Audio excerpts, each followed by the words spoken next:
அனைவருக்கும் வணக்கம். நான் உங்கள் சதீஷ்குமார் குருசாமி. இன்றைய காணொலியில் என்ன பார்க்க போறோம் அப்படின்னா, நுகர்வோர் பாதுகாப்பு சட்டம் 1986 மற்றும் 2019 கீழ் நுகர்வோர் குறைதீர் ஆணையம் அல்லது நுகர்வோர் நீதிமன்றத்தில் வழக்கு தொடுப்பது எப்படி.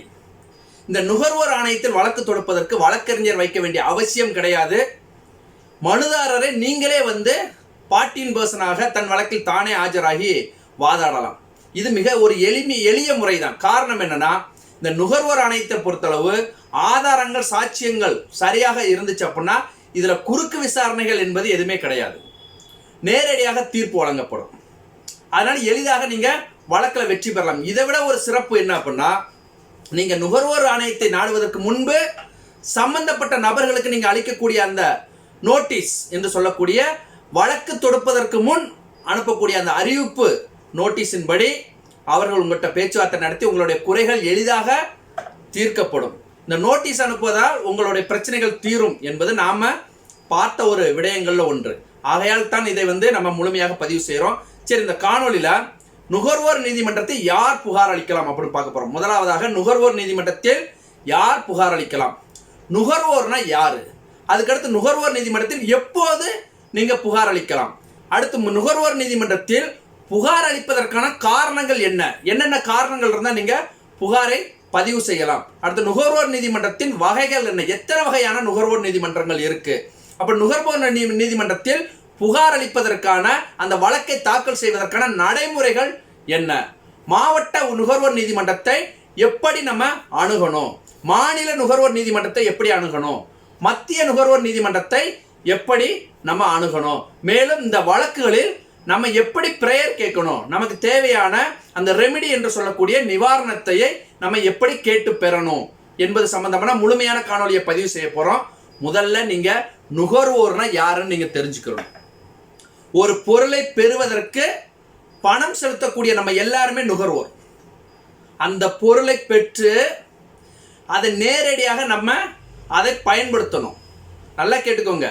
ஒரு பொருளை நீங்க காசு கொடுத்து வாங்குறீங்கன்னா அந்த பொருளை நீங்க நேரடியாக அனுபவிக்கணும். அந்த அனுபவிக்கக்கூடிய அனைவருமே நுகர்வோர் ஆவீங்க. உதாரணமாக இது எங்கெல்லாம் நீங்க வழக்கு தொடுக்கலாம் அப்படின்னு நம்ம சொல்றோம். ஒரு நிலத்தை அளவீடு செய்வதற்காக பணம் செலுத்துறீங்க சர்வே டிபார்ட்மெண்ட்டுக்கு. அவர்கள் அந்த 90 நாட்களுக்குள் உரிய காலத்துக்குள் நிலத்தை அளவீடு செய்யலனா அது சேவை குறைபாடாக கருதப்படுது. ரெண்டாவது, ஒரு பட்டா மாற்றம் செய்வதற்காகவோ இல்ல பட்டா வழங்குவதற்காகவோ நீங்க விண்ணப்பம் செய்றீங்க, அதுக்கு நீங்க பணமும் செலுத்துறீங்க, அங்க நீங்க நுகர்வோர் ஆகுறீங்க. அதை உரிய காலத்தில் அவர்கள் பட்டா மாற்றம் செய்து தரல, அதாவது உட்பிரிவுடன் கூடிய பட்டாவாக இருந்தால் 30 நாட்களிலும் உட்பிரிவு அல்லாத பட்டாவாக இருந்தால் 15 நாட்களிலும் கொடுக்கணும் என்பதுதான் அந்த அரசாணை சொல்லப்பட்டிருக்கு. அதை அவர்கள் மீறும் பட்சத்தில் அது சேவை குறைபாடாக இருக்கு. ரெண்டாவது, ஒரு பொருளை நீங்க வாங்குறீங்க அப்படின்னா அந்த பொருளை நீங்க வாங்கும் போது அதுல இருக்கக்கூடிய எம்ஆர்பி ரேட்டை விட அரசு நிர்ணயம் செய்த விலையை விட அதிக விலைக்கு விற்கப்பட்டால் அது ஒரு சேவை குறைபாடாக கருதப்படுது. அதையும் தாண்டி ஒரு பைக்கு டயர் வாங்குறோம், அந்த குறிப்பிட்ட காலத்தில் அதோட லைஃபை விட அது சீக்கிரம் பழுதடைஞ்சிருச்சு, அந்த டயர் போயிடுச்சு அப்படின்னா அதுவும் ஒரு குறைபாடாகவே கருதப்படுறோம். இந்த நுகர்வோரை பொறுத்தளவு நீங்க 2 வகைகளாக நீங்க பிரிச்சு பார்க்கணும். ஒன்று, சேவை குறைபாடு. நம்ம ஒரு பொருளை வாங்குவதற்கு பணம் செலுத்துறோம், இல்லை பொருளை பெறுவதற்கு அதை அனுபவிப்பதற்காக பணம் செலுத்துறோம். அந்த பணத்தை பெற்றுக்கொண்டு உரிய காலத்தில் அதை செய்து தர மறுத்தால், அதுதான் நம்ம சொன்னோம் சர்வே டிபார்ட்மெண்ட். ரெண்டாவது, நம்ம கம்யூனிட்டி சர்டிபிகேட் இல்ல சாதி சான்றிதழ் இல்ல வருவாய்த்துறை மூலம் கொடுக்கக்கூடிய பிறப்பு இறப்பு சான்றிதழ்கள், இந்த குடியிருப்பு சான்றிதழ்கள், இது எல்லாமே உரிய காலத்தில் கிடைக்கல அப்படின்னா அது ஒரு சேவை குறைபாடு. அதையும் தாண்டி ஒரு பைக்கு கார் நம்ம எனக்கு வேணும்னு சொல்லி நம்ம பதிவு செஞ்சிருப்போம், இத்தனாம் தேதி டெலிவரி தரம்னு சொல்லியிருப்பாங்க, அந்த தேதிக்குள் அவர்கள் டெலிவரி கொடுக்கல அப்படின்னா அது ஒரு சேவை குறைபாடு. அதுக்கு நீங்க நுகர்வோரை நாடலாம். இப்போ வாஷிங் மிஷின், ஃப்ரிட்ஜ் நம்ம ஆர்டர் பண்ணியிருப்போம், உரிய நேரத்தில் நமக்கு கிடைக்கல அப்படின்னா அது ஒரு சேவை குறைபாடு. அப்ப சேவை குறைபாடு அதுக்கு நீங்க போகலாம். இனி ஒண்ணு, அந்த ப்ராடக்டோட டிஃபெக்ட் அப்படின்னு சொல்றாங்க, அந்த பொருளின் தரத்தில் குறைபாடு அப்படிங்கிறாங்க. அப்ப தரத்தில் குறைபாடு அப்படின்னா என்னென்ன சொல்ற, இப்போ ஒரு பிஸ்கட் வாங்குறோம், அந்த பிஸ்கட்ல 10 பிஸ்கட் இருக்கணும் அப்படின்னா 8 பிஸ்கட் இருக்கு அப்படின்னா அது தரத்தின் குறைபாடு. ரெண்டாவது, ஒரு 1 கிலோ சுகர் சீனியோ இல்ல அரிசியோ இல்ல பருப்போ வாங்குறோம், அந்த 1 கிலோவுக்கு பதில் அது 900 கிராம் தான் இருக்கு அப்படின்னா இல்ல 850 கிராம் இருக்குன்னா அது தரத்தில் குறைபாடு. ரெண்டாவது ஒரு அரிசி வாங்குறோம், அந்த அரிசியே வந்து பார்த்தீங்கன்னா ரொம்ப நாள் ஆயிடுச்சு, சமையல் பண்ணும்போது ஸ்மெல் வருது அப்படின்னா அது அந்த அரிசியின் தரத்தில் குறைபாடு. ரெண்டாவது ஒரு பொருள் வாங்குறோம், இப்போ வாஷிங் மிஷின் வாங்குறோம், அது உரிய காலத்தில் சரியாக வந்து செயல்படலை, அதில் ஏதோ பழுது ஏற்படுதுன்னா அது தரத்தின் குறைபாடு. இந்த குறைபாடுலேயே பல வகைகள் இருக்கு. இனி ஒன்று பார்த்தீங்கன்னா மருந்து மெடிசன் வாங்குறோம், அந்த மெடிசனை உட்கொள்வதால் நமக்கு சைடு எஃபெக்ட் வருது. ஒரு கிரீம் வாங்குறோம், அதை அப்ளை பண்ணுவதனால சைடு எஃபெக்ட் வருது. இல்லை ஒரு மருந்தை சாப்பிட்டதுனால உயிரிழப்பு ஏற்படுது. உயிருக்கும் உடலுக்கும் ரெண்டாவது நம்மளுடைய மனதளவுக்கும் அது பாதிப்பை ஏற்படுத்துது அப்படின்னா இது அந்த பொருளுடைய அந்த தரத்தின் குறைபாடு என்று சொல்றாங்க, டிஃபெக்ட்னு சொல்றாங்க. அப்ப சேவை குறைபாடும் இருக்கு, அந்த தரத்தின் குறைபாடு இருக்கு. இது ரெண்டே நீங்க பிரிச்சு பார்க்கணும். இந்த மாவட்ட நீதிமன்றத்தில் நுகர்வோர் நீதிமன்றத்தில் நம்ம தாக்கல் செய்யக்கூடிய வழக்குகளை எவ்வளவு காலத்துக்குள் விசாரணை செய்யணும் அப்படின்னு சொல்லி உச்சநீதிமன்றம் நுகர்வோர் பாதுகாப்பு சட்டம் 2019 கீழ் ஒரு கால அளவை நிர்ணயம் செஞ்சிருக்கு. அந்த மாவட்ட நீதிமன்றத்தில் நீங்க தாக்கல் செய்யக்கூடிய வழக்கை 45 நாட்களுக்குள் விசாரணை செஞ்சு முடிச்சிடணும், அதுக்கான தீர்ப்பு கொடுத்துடணும். 45 நாட்களுக்கு அதிகமாக நீங்க எடுத்துக்கொள்ளக்கூடாது அப்படின்னு சொல்லி மார்ச் 4, 2020 அன்று ஒரு தீர்ப்பு வழங்கப்பட்டிருக்கு. இந்த தீர்ப்பின் அடிப்படையில் தான் மாவட்ட நுகர்வோர் ஆணையங்கள் செயல்பட்டு வருது. அடுத்தபடியாக இந்த நுகர்வோர் நீதிமன்றத்தை யாரெல்லாம் வழக்கு தொடுக்கலாம்? நம்ம ஏற்கனவே சொல்லிட்டோம், ஒரு பொருளை நான் அனுபவிப்பதற்காக, நான் அதை பயன்படுத்துவதற்காக காசு கொடுத்து வாங்குறேன் அப்படின்னா அந்த காசு கொடுத்து வாங்கக்கூடிய எல்லாருமே நுகர்வோர்கள். அப்படி அதால் வாங்கி அதால் பாதிப்படைந்து இதில் சேவை குறைபாடாகவோ இல்லை தரத்தில் குறைபாடாகவோ இருக்கு அப்படின்னா அதை பயன்படுத்தக்கூடிய நபர்கள், அதை பெறக்கூடிய நபர்கள் நுகர்வோராக நீங்க கருதப்பட்டு நீங்க நேரடியாக நுகர்வோர் நீதிமன்றத்தில் வழக்கு தொடுக்கலாம். சரி சார், எனக்கு நுகர்வோர் நீதிமன்றத்தில் வழக்கு தொடுக்க முடியாது, நான் வேற ஏதாவது யார் மூலியமாச்சும் நான் வழக்கு தொடுக்கலாம் அப்படின்னா கட்டாயமாக நீங்க வழக்கு தொடுக்கலாம். தன்னார்வ நுகர்வோர் சங்கங்கள் அப்படின்னு சில சங்கங்கள் இருக்கு, நுகர்வோர் பாதுகாப்பு சங்கம் அப்படின்னு நிறைய சங்கங்கள் இருக்குல்ல, அந்த சங்கத்தின் மூலம் அந்த சங்கம் சட்டப்பிரிவு 1956 படி அந்த சங்கம் நிறுவப்பட்டிருக்கும். அந்த சங்கங்கள் நிறுவன சட்டம் 1956 படி நிறுவப்பட்ட அந்த சங்கங்கள்ல நீங்க முறையிடலாம், அந்த சங்கங்கள் வழக்கு தொடுக்கலாம். இப்படி நிறைய வழக்குகள் பதிவு செய்யப்பட்டு அந்த சங்கங்கள் வந்து அதற்கு தீர்வு வாங்கி கொடுத்துருக்கு அந்த சம்பந்தப்பட்ட பாதிக்கப்பட்ட நபருக்கு. இப்படி ஒரு வழக்கு இருக்கு. அடுத்து ஒரு காணொளியில் நம்ம அந்த வழக்கை பார்ப்போம். அடுத்து பார்த்தீங்கன்னா, சரிங்க சார், நான் ஒரு டீலர்ஷிப் வச்சிருக்கிறேன், நான் ஒரு கொக்கோ கோலாவோ இல்லை பெப்சியோ இல்லை மருந்து ப்ராடக்டோ இல்லை பைக்கோ நான் வாங்கி விற்கக்கூடிய ஒரு டீலர்ஷிப் வச்சிருக்கேன், நான் அந்த சேவை குறைபாடில் வருவேனா, நான் வழக்கு தொடுக்கலாமா அப்படின்னா அந்த டீலர்ஷிப்பில் இருக்கிறவங்க யாருமே நுகர்வோராக ஆக மாட்டீங்க. அதான் நல்லா சொல்லிட்டேன், அந்த பொருளை நேரடியாக பயன்படுத்தக்கூடியவங்க தான் நுகர்வோர். நீங்க வாங்கி விற்கிறவங்க நுகர்வோராக வரமாட்டீங்க. ஆனால் நீங்க என்ன பண்ணலாம் அப்படின்னா அந்த ப்ராடக்ட் தவறா இருக்குன்னா வேற யாருக்காச்சும் வித்துட்டு இல்லை உங்கள் உறவினர்களை வச்சு அந்த ப்ராடக்ட் வாங்கின மாதிரி காமிச்சிட்டு அவங்கள வச்சு நீங்கள் வழக்கு தொடுக்கலாம். அப்படி தொடுக்கும்போது நீங்கள் சொல்லணும், என்னவும் ஒரு ரெஸ்பாண்டண்டாக சேர்த்துட்டு இந்த கம்பெனி மேலே நீ வழக்கு தொடு, நான் என்ன சொல்கிறேன், அவன் தான் எனக்கு கொடுத்தான்னு நான் சொல்லியிருந்தேன். அப்போ இந்த சேவை குறைபாடு காரணமாக நீங்கள் நேரடியாக அவர்கிட்ட இருந்து பணத்தை பெற்று அந்த பாதிக்கப்பட்ட நபருக்கு கொடுக்கலாம். இது ஒரு சிறந்த வழிமுறை. இது ஒரு நுகர்வோர் எப்போது புகார் அளிக்கலாம் அப்படின்னா, ஒரு ப்ராடக்டை நம்ம வந்து வாங்குறோம், வாங்கி அது சேவை குறைபாடுன்னு நம்ம கருதுறோம், அதாவது தரத்தில் குறைபாடுன்னு நம்ம கருதும் போது அது அந்த பிரச்சனை ஏற்பட்டு நம்ம அவங்களுக்கு சொல்லி அவங்க அதை சீர்திருத்து அதை சரி பண்ணி செஞ்சு தரல அப்படின்னா அந்த பிரச்சனை நடந்ததுலேருந்து 2 வருடங்கள் கால அளவு ரொம்ப முக்கியம்.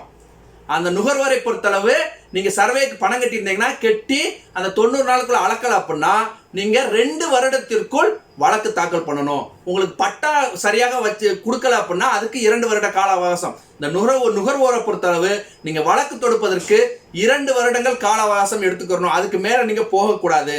கட்டாயமாக 2 வருடத்திற்குள் நீங்க வழக்கை தொடுத்து முடிச்சிடணும். அந்த வழக்கு பதிவு செய்யப்படணும். சரி, இந்த வழக்கை பதிவு செய்வதற்கு எங்க நம்ம பதிவு செய்யலாம், எதன் அடிப்படையில் நம்ம நீதிமன்றத்தை நம்ம தேர்வு செய்வது? இப்ப நம்ம சொல்லிட்டோம், மாவட்ட நீதிமன்றம் இருக்கு, மாநில நீதிமன்றம் இருக்கு, மத்திய நீதிமன்றம் இருக்குன்னு சொல்லிட்டோம். இப்ப 3 வகையான நீதிமன்றங்கள் இருக்கு. இந்த நீதிமன்றத்துல நான் மாவட்ட நீதிமன்றத்துக்கு போகணுமா, இல்ல மாநில நீதிமன்றத்துக்கு போகணுமா, இல்ல மத்திய நீதிமன்றத்துக்கு போகணுமா, நான் எப்படி தீர்வு செய்யணும் அப்படின்னா அந்த பொருளின் தரத்தை வந்து குறைபாடு இருக்கு இல்ல சேவையில குறைபாடு இருக்குன்னு சொல்லிட்டு நீங்க என்ன பண்ணுவீங்க, ஒரு நிவாரணம் கேட்பீங்க. எனக்கு 20 லட்சம் கொடுங்க, எனக்கு 30 லட்சம் கொடுங்க, எனக்கு 1 கோடி ரூபாய் கொடுங்க, இல்ல ஒரு மருந்தை உட்கொண்டதுனால ஒருத்தர் இறந்துட்டாரு, அதனால அவர் வாரிசுதாரர் வழக்கு தொடுக்கலாம். நல்லா கேட்டுக்கோங்க, நுகர்வோர் மட்டும்தான் வழக்கு தொடுக்கணும் இல்ல, அந்த நுகர்வோர் சார்ந்த சட்டப்படியான வாரிசு லீகலார் யார் இருக்காங்களோ அவங்க அந்த வழக்கை தொடுக்கலாம். இந்த சட்டத்தில் சொல்லப்பட்டிருக்கு. அப்ப அந்த எவ்வளவு நிவாரணம் கேட்கிறீங்களோ அந்த நிவாரணத்தை பொறுத்து நீங்க நீதிமன்றத்தை தேர்வு செய்யணும். அடுத்தபடியாக புகாரை பதிவு செய்வதற்கான என்னென்ன காரணங்கள் இருக்கணும்? ஒரு காரணம் இருக்கணும், இதனால தான் நான் நுகர்வோராக ஆகிறேன், நான் வந்து நுகர்வோர் நீதிமன்றத்தை வழக்கு தொடுக்க போறோம்னா என்னென்ன காரணங்கள் இருக்கணும் அப்படின்னா, ஒரு உணவை சரியாக பேக்கிங் செய்யல அப்படின்னா அது சேவை குறைபாடு. சரியான நேரத்தில் டெலிவரி செய்யலன்னா அது சேவை குறைபாடு. இல்ல கொடுத்த உணவுல வந்து பாத்தீங்கன்னா ஒரு காய்கறியோ இல்ல கொடுக்கப்பட்ட கூட்டோ இல்ல அப்பளமோ ஏதோ வந்து அப்பளம் நமத்து போச்சு இல்ல ஊறுகாய் வைக்கல அப்படின்னா கூட அந்த பொருளில் இருக்கக்கூடிய தரத்தில் குறைபாடு. நல்லா கேட்டுக்கோங்க, தரத்தில் குறைபாடாக இருந்தாலும் போகலாம், சேவை குறைபாடாக இருந்தாலும் போகலாம். ரெண்டாவது, ஒரு எம்ஆர்பி ரேட்டை விட அதிக பணத்திற்கு வித்திருந்தா நீங்க கட்டாயமாக நீங்க நுகர்வோராக நாடி நீங்க அதுக்கு தீர்வு கண்டுக்கிறலாம் அப்படின்னு இந்த நுகர்வோர் பதிவு செய்வதற்கான இதெல்லாம் காரணமாக சொல்லப்படுது. அதை விட ஒன்று என்னன்னு அப்படின்னா, நான் ஒரு ப்ராடக்டை நம்ம இப்போ எல்லாம் பார்க்குறோம் ஆன்லைனில், நான் ஒரு ப்ராடக்டை வந்து பார்த்தீங்கன்னா இதுதான் எனக்கு வேணும்னு சொல்லி இந்த கலர் வேணும்னு சொல்லி நான் வந்து புக் பண்ணியிருப்பேன். ஆனால் எனக்கு கிடைக்குது பார்த்தீங்கன்னா வேற ஒன்று கிடைக்கும். அப்போ நம்ம பதிவு செய்யப்பட்ட பொருள் வேறு, கொடுக்கக்கூடிய பொருள் வேறு. இப்போ ஒரு பைக்கோ காரோ நம்ம கேட்டிருப்போம், அவங்க என்ன பதிவு செஞ்சிருவாங்க, அவங்க என்ன சார் இது லேட் ஆகுது நீங்கள் இந்த கலரில் வாங்கிக்கோங்க அப்படின்னு சொல்லி நமக்கு அதை கொடுப்பாங்க, நிர்பந்தப்படுத்துவாங்க, இல்லை லேட் ஆக்குவாங்க. இது மிகப்பெரிய ஒரு சேவை குறைபாடு. இதை நம்ம ஒரு காலமும் வந்து நோ காம்ப்ரமைஸ் சொல்லி இதை வந்து நம்ம ஏற்றுக்கொள்ளவே கூடாது. நான் கேட்ட பொருளை கூட அதுக்கு இருக்குன்னு சொல்லி தான் நீ பணம் வாங்கியிருக்க, அப்ப அந்த பொருளை கூட அப்படி கொடுக்கல அப்படின்னா அது சேவை குறைபாடாகவே கருதப்படுகிறது. சரி, அப்ப நுகர்வோர் நீதிமன்றத்தில் இதெல்லாம் குறைபாடுன்னு சொல்லிட்டீங்க. அப்ப நுகர்வோர் நீதிமன்றத்தில் எப்படி நான் வழக்கு தொடுக்கணும் அப்படின்னா, நீங்கள் முதலில் என்ன பண்ணணும் அப்படின்னா ஒரு அறிவிப்பு நோட்டீஸ் வழங்கணும். யாருக்கு?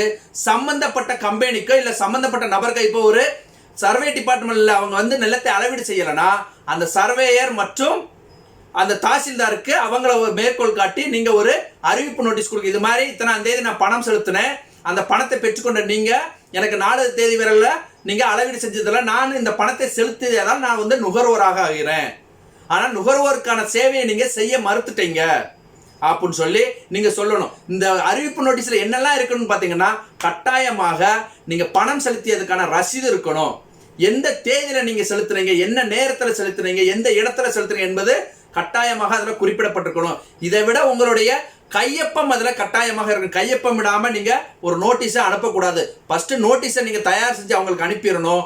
அனுப்பி அவங்க அந்த நோட்டீஸ்க்கு உங்களுக்கு வந்து காம்ப்ரமைஸ் பண்ணிடுவாங்க, உங்களை கூப்பிட்டு உங்களுக்கு அளவீடு செஞ்சிருவாங்க, இல்ல உங்களுக்கு தேவையான சேவையை அவங்க செய்வதற்கு முன் வருவாங்க. அப்படி செய்ய முன் வரல அப்படின்னா நீங்க என்ன பண்ணலாம் அப்படின்னா, அடுத்து ஒரு புகார் மனுவை தயார் செய்யணும். அந்த புகார் மனுவில் என்ன இருக்கும் அப்படின்னா, நீங்க குறிப்பிடப்பட்ட அந்த அறிவிப்பு நோட்டீஸ்ல குறிப்பிட்டிருக்கேன் அனைத்தையும் அந்த புகார்ல குறிப்பிடணும். மனுதாரர் நீங்களா இருக்கணும். அது கீழே அந்த எதிர் மனுதாரர்கள் யாருன்னு பாத்தீங்கன்னா, அந்த யாரெல்லாம் இருக்க, தாசில்தார்னா தாசில்தார் ஃபர்ஸ்ட் ரெஸ்பாண்டன்ட், அதுக்கு இருக்கக்கூடிய surveyor second respondent, VAO third respondent போட்டு எல்லாத்தையுமே நீங்க உள்ள கொண்டு வரணும். கொண்டு வந்துட்டு அந்த புகார் அந்த அறிவிப்பு நோட்டீஸில் என்னெல்லாம் குறிப்பிட்டிருந்தீங்க அது அனைத்துமே இந்த புகார் மனுவில் நீங்க விளக்கமாக குறிப்பிடணும். குறிப்பிட்டு இதுல என்னென்ன ஆவணங்கள் இணைக்கணும்னு பாருங்க. நீங்க பணம் செலுத்தியதற்கான ரசீதை கட்டாயமாக இணைக்கணும். சார் நான் பணம் ஒரு ப்ராடக்ட் வாங்கினேன், ஆனா பணம் கொடுத்ததுக்கான ரசீது கொடுக்கல, ஆனால் என்ன பண்ணியிருக்கேன் அப்படின்னா ஜிபே, பேடிஎம், இந்த போன்பேல வந்து நான் வந்து பணம் செலுத்தியிருக்கேன் அப்படின்னா அது போதுமானது. இதை விட ஒன்று என்ன அப்படின்னா, சார் நான் ஒரு ப்ராடக்ட் வாங்கினேன், ஆன்லைனில் வாங்கியிருக்கேன், அந்த ப்ராடக்ட்டுக்கு மேலே கவரில் ஒரு இன்வாய்ஸ் ஒட்டியிருக்காங்க, அது போதுமா அப்படின்னா அது கட்டாயமாக போதுமானது. இல்லை அப்படின்னா அவங்க பேசுறதையோ இல்லை நம்ம அவங்ககிட்ட வந்து நம்ம கேட்கக்கூடிய குறைபாடு, சார் இது மாதிரி குறைபாடு இருக்கு அப்படின்னு சொல்லும் போது அவங்க நமக்கு பதில் சொல்லியிருப்பாங்க, அதோடைய ஆடியோ இருந்தால் கூட நமக்கு போதுமானது. முதல்ல நோட்டீஸ் தயார் பண்ணி அனுப்பிடுறோம், அதுக்கு வர புகார் மனு தயார் பண்ணுறோம். இப்போதான் என்ன பண்ணுறோம், எவ்வளவு இழப்பீடு கேட்க போகிறோம், இந்த இழப்பீடை பொறுத்து நம்ம நீதிமன்றத்தை நம்ம சூஸ் பண்ணணும். அப்போ நான் கேட்கக்கூடிய இழப்பீடானது ₹1 1 கோடி வரைக்கும் இருக்கு அப்படின்னா நான் மாவட்ட நீதிமன்றத்தை நான் வந்து சூஸ் பண்ணிக்கலாம், மாவட்ட நீதிமன்றத்திலே வழக்கு தொடுக்கலாம். அதுக்கு அடுத்து நான் கேட்கக்கூடிய இழப்பீடானது 1 கோடியிலிருந்து 10 கோடி வரைக்கும் இருக்கு அப்படின்னா நான் மாநில அந்த நுகர்வோர் ஆணையத்தை தான் போய் ஆகணும். இதை நான் மாவட்ட நீதிமன்றத்துக்கு கொண்டு போகக்கூடாது. சரி, மூன்றாவதாக நான் கேட்கக்கூடிய நிவாரணமானது 10 கோடியிலிருந்து 100 கோடி வரைக்கும் இருக்கு. 10 கோடிக்கு மேல 100 கோடி வரைக்கும் இருக்கு அப்படின்னா நான் வந்து மத்திய நுகர்வோர் ஆணையத்தை தான் நாடணும். இந்த 3 நுகர்வோர் ஆணையங்கள் இருக்கு, நல்லா கேட்டுக்கோங்க. நுகர்வோர் பாதுகாப்பு சட்டம் 2019 படி 3 நுகர்வோர் நீதிமன்றம், 1 மாவட்டம், மாநிலம், மற்றொன்று தேசிய அளவில். அப்ப இந்த 3ல அதோடைய நம்ம கேட்கக்கூடிய நிவாரணத்தை பொறுத்து நீங்க வழக்கை வந்து தாக்கல் செய்யணும். சரி, நான் வழக்கு தாக்கல் செய்ய போறேன், தாக்கல் செய்யும் போது இதுக்கு ஏதாச்சும் நான் பணம் கட்டணுமா, அந்த வழக்குக்கு தேவையான பணத்தை நான் கட்டணுமா அப்படின்னா கட்டாயமாக நீங்க செலுத்தணும். அப்ப எவ்வளவு பணம் செலுத்தணும் அப்படின்னா இதுல ஒரு வரைமுறை இருக்கு. அந்தியோதய மற்றும் அன்ன யோஜனா அப்படிங்கிற ஒரு திட்டம் இருக்கு. இந்த திட்டத்துல வந்து நிறைய நபர்கள் சேர்க்கப்பட்டு அவர்களுக்கான அடையாள அட்டைகள் கொடுக்கப்பட்டிருக்கு மத்திய அரசால். இவர்கள் எல்லாருமே பார்த்தீங்கன்னா வறுமை கோட்டு கீழே இருக்கக்கூடிய ஏழைப்பாளைகள் அப்படின்னு சொல்றாங்க. இவங்க பாதிக்கப்பட்டாங்க அப்படின்னா இவங்க 1 லட்சம் நிவாரணம் கேட்பாங்க பார்த்தீங்களா, அந்த 1 லட்சம் நிவாரணம் வரைக்கும் இவங்க எந்த விதமான நீதிமன்ற கட்டணமும் செலுத்த தேவையில்லை. நல்லா கேட்டுக்கோங்க.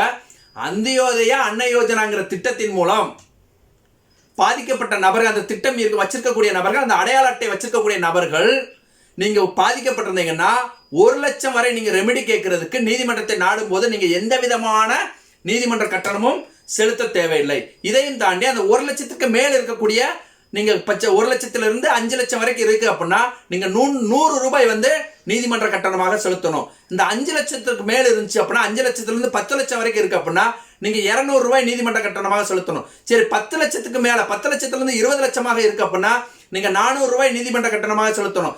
இந்த 20 லட்சத்துக்கு மேல இருக்கு அப்படின்னா நீங்க 500 ரூபாயாக நீதிமன்ற கட்டணம் செலுத்தணும். நீங்க கேட்கக்கூடிய ரெமெடியை பொறுத்து நீதிமன்ற கட்டணமானது மாறிக்கிட்டே வரும். சரி, நான் வழக்கு தொடுத்துட்டேன். ஒரு மாவட்ட நீதிமன்றத்தில் நான் வழக்கு தொடுத்திருக்கேன்.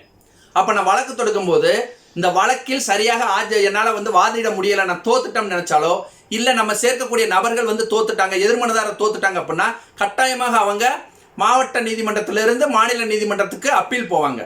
சரி, நம்மளோ இல்ல அவங்க அப்பீல் போகும்போது என்ன நடைமுறை அப்படின்னா இந்த தீர்ப்பு கிடைக்கப்பட்ட 30 தினங்களுக்குள் அப்பீல் போயிடணும்.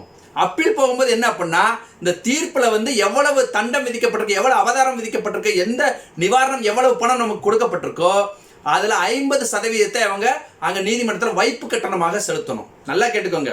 அப்ப நீங்க அப்பீல் போறீங்க அப்படின்னா 50% உங்களுக்கு கொடுக்கப்பட்ட அந்த அவதார தொகை என்று சொல்லக்கூடிய அந்த நிவாரணத்தில் நீங்க 50% வந்து வைப்பு கட்டணமாக செலுத்தணும். 30 தினங்களுக்குள் நீங்க மேல்முறையீடு போகலாம். சார், நான் மேல்முறையீடு போக தவறிட்டு கொஞ்சம் காலதாமதம் ஏற்பட்டுச்சு அப்படின்னா அதற்கான உரிய காரணத்தை நீங்க பிரமாண பத்திரமாக தாக்கல் செஞ்சீங்கன்னா அந்த நீதி அரசர்கள், அந்த நுகர்வோர் நீதிமன்ற நீதிபதிகள் அதை ஏற்றுக்கொள்ளும் பட்சத்தில் மீண்டும் உங்கள் வழக்கானது எடுத்துக்கொள். பெரும்பாலும் இடங்கள்ல வந்து நம்ம உரிய காரணத்தை சொல்லும் போது அவங்க எடுத்துக்கிறாங்க.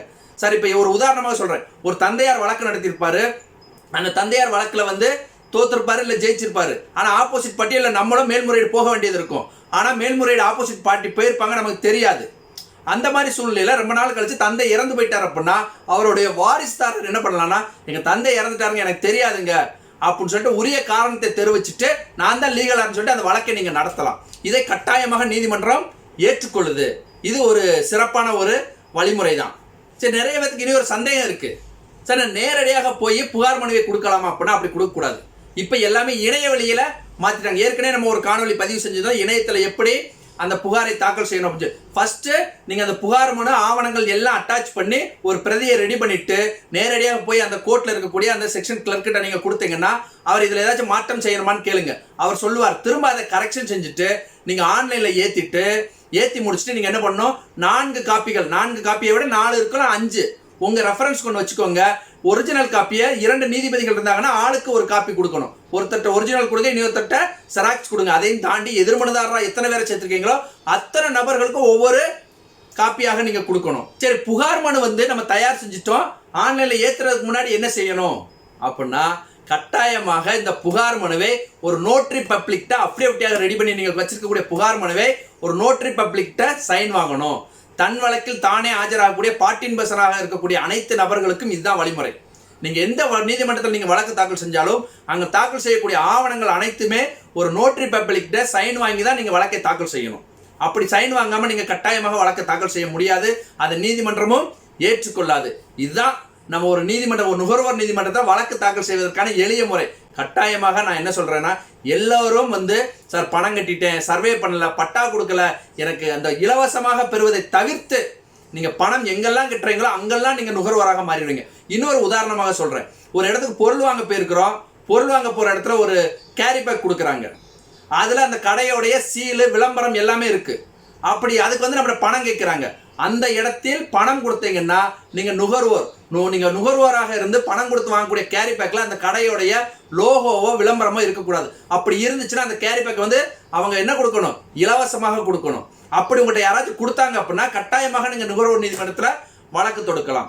இன்னும் நம்ம நுகர்வோரை பத்தி நிறைய தீர்ப்புகள் நம்ம பதிவு செய்ய இருக்கோம். மீண்டும் இதுபோல் ஒரு காணொலியில் சந்திப்போம். நான் உங்கள் சதீஷ்குமார் குருசாமி.